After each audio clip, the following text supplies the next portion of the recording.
बच्चे भरे और इसमें अगर प्रथम स्थान पर आप पाते हैं तो आपको निःशुल्क यहाँ प्रशिक्षण दिया जाएगा। Krishna institute of nursing and paramedical sciences में जो नामांकन लेने की प्रक्रिया होती है उनको मैं सरस्वती पूजा की हार्दिक शुभकामना देता हूँ।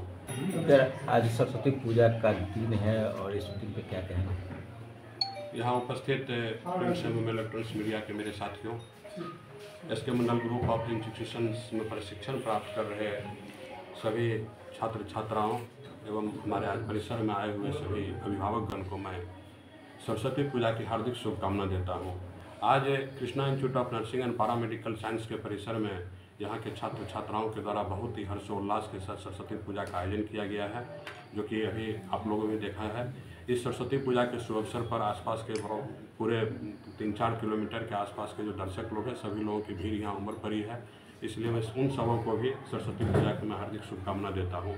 इस संस्थान में Krishna institute of nursing and paramedical sciences में जो नामांकन लेने की प्रक्रिया होती है इसको मैं आप लोगों के माध्यम से बता देना चाहता हूँ। आज की प्रत्येक वर्ष हमारे जो पेरेंट ऑर्गेनाइजेशन है इसके मंडल ग्रुप ऑफ इंस्टीट्यूशंस उनके द्वारा संचालित संस्थानों में नामांकन लेने के लिए इसके मंडल ग्रुप ऑफ इंस्टीट्यूशन के द्वारा एक राष्ट्रीय स्तर पर स्कॉलरशिप प्रवेश परीक्षा का आयोजन किया जाता है, जिस परीक्षा का आयोजन इस बार 27 अप्रैल को की जा रही है।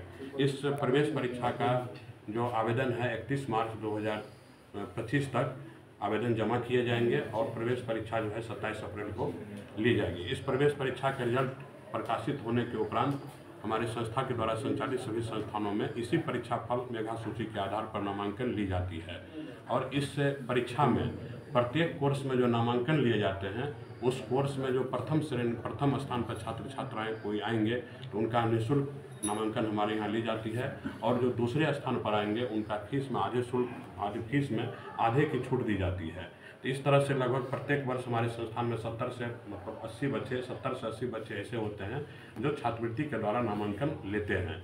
और इसमें जो स्कॉलरशिप का योजना है, जैसे इस योजना से गरीब के छात्र छात्राएं जो मेधावी बच्चे हैं अपने मतलब जो मेधावी का बच्चे को जो है तो अपने ब्रिलियंट्स जो जाते हैं अपने टैलेंट को दिखाते हुए जो इस परीक्षा में प्रथम स्थान या द्वितीय स्थान पर आते हैं उनको जो फीस में छूट दी जाती है, तो इससे लोकल स्तर पर या राज्य स्तर पर बहुत सारे बच्चे को इससे फ़ायदा मिलता है हमारे संस्थान में। और ये कार्यक्रम जो है लगातार 2022 से चलती आ रही है। अभी ये चौथे साल का ये कार्यक्रम और आप लोगों के सहयोग से बहुत ही अच्छी तरह से कार्यक्रम का संचालन हम लोग करते आ रहे हैं। और इसके अलावा जो गरीब बच्चे हैं हमारी सरकार के द्वारा भी जो बिहार सरकार का जो 7 निश्चय योजना है आर्थिक फल युवाओं के बल में स्टूडेंट क्रेडिट कार्ड की योजना है। हमारे संस्थान में लगभग ऐसे 7 कोर्स की पढ़ाई कराई जा रही है, 9 कोर्स की पढ़ाई कराई जा रही है, जिसमें स्टूडेंट क्रेडिट कार्ड के माध्यम से छात्र छात्राओं को लोन भी सरकार के द्वारा दी जा रही है, जो पढ़ाई करने के उपरांत उनका लोन वापस करना होता है। तो इस तरह से कोई भी गरीब बच्चे पैसे के अभाव में अपना प्रशिक्षण वो नहीं छोड़ सकते हैं, क्योंकि हमारे द्वारा और सरकार के द्वारा लगातार इस चीज़ का प्रयास यहाँ किया जा रहा है। Thank you. कितने बच्चे तो सरस्वती पूजा को लेकर कोई ऑफर भी है क्या? इस सरस्वती पूजा के लिए तो ऑफर अभी हम लोग का स्कॉलरशिप प्रवेश परीक्षा का आवेदन फॉर्म अभी जमा की जा रही है। ये सरस्वती पूजा का ही मान के चलिए कि अभी से आज से हम लोग शुरुआत कर रहे हैं इसको अच्छी तरीक़ा से। 10 दिन पहले से इस फॉर्म का कुछ दिन पहले निकाला गया था, लेकिन आज फिर मैं आप लोगों के द्वारा रिपीट करना चाहता हूँ कि इस फॉर्म को बच्चे भरे और इसमें अगर प्रथम स्थान पर आप पाते हैं तो आपको निःशुल्क यहाँ प्रशिक्षण दिया जाएगा। इस बार कितने बच्चे का एडमिशन होगा? नहीं, एक ही बार एग्जाम देंगे। यूनिवर्सिटी भी तो लेती है ना? यूनिवर्सिटी लेती है, हम लोग भी जो यूनिवर्सिटी एग्जाम लेती है 50% बच्चे का यूनिवर्सिटी के द्वारा नामांकन होता है और 50% से टॉपर हमारे संस्था के इंट्रेंस एग्जामिनेशन होता है। तो जो हमारा ये इंट्रेंस एग्जामिनेशन है इसी के द्वारा जो प्रथम और द्वितीय स्थान पर उनको हम लोग निःशुल्क लेंगे और उसके बाद जो है 50% कोटा पे जो हमको अपना नामांकन संस्था के द्वारा लेना हम लोगों को उसको इस प्रवेश परीक्षा के द्वारा हम लोग नामांकन। कितने बच्चे का एडमिशन होगा इसमें? सरकार के द्वारा हमारे सभी 5 संस्थानों में लगभग 3200 सीटों का मान्यता सरकार के द्वारा दी गई है। कोर्स पूरा करने के बाद जॉब की कोई व्यवस्था है? जी, ये सारे कोर्स जो है ये जितने भी प्रशिक्षण कोर्स इस संस्थान में सभी रोजगार उन्मुखी कोर्स है।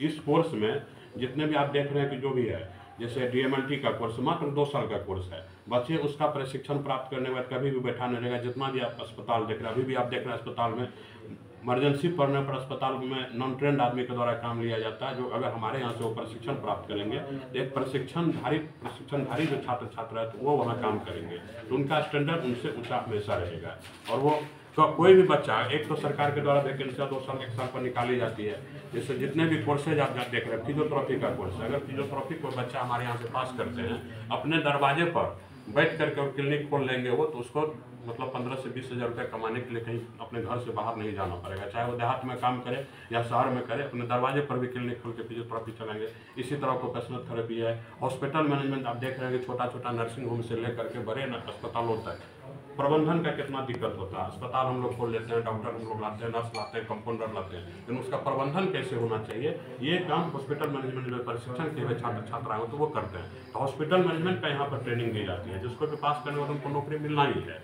अब हर चौक चौराहे पर नर्सिंग होम है, कहीं भी अभी प्रशिक्षण प्राप्त किया, प्रबंधन नहीं, मैनेजर नहीं है, प्रबंधक नहीं है, तो उसमें जो कार्य करेंगे वो हॉस्पिटल मैनेजमेंट के छात्र छात्राएं करेंगे।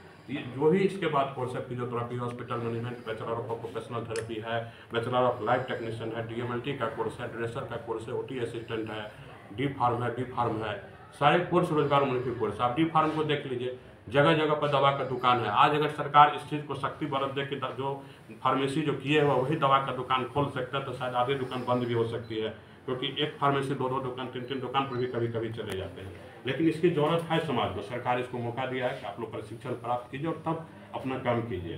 तो WHO जो है, वर्ल्ड हेल्थ ऑर्गेनाइजेशन, उनके द्वारा भी देखिए बार बार इस चीज़ को दुनिया में आगाह किया जाता है कि आप जो है इसको मजबूत बनाइए, इसको मजबूती के साथ अपना चिकित्सा सेवा को मजबूत कीजिए।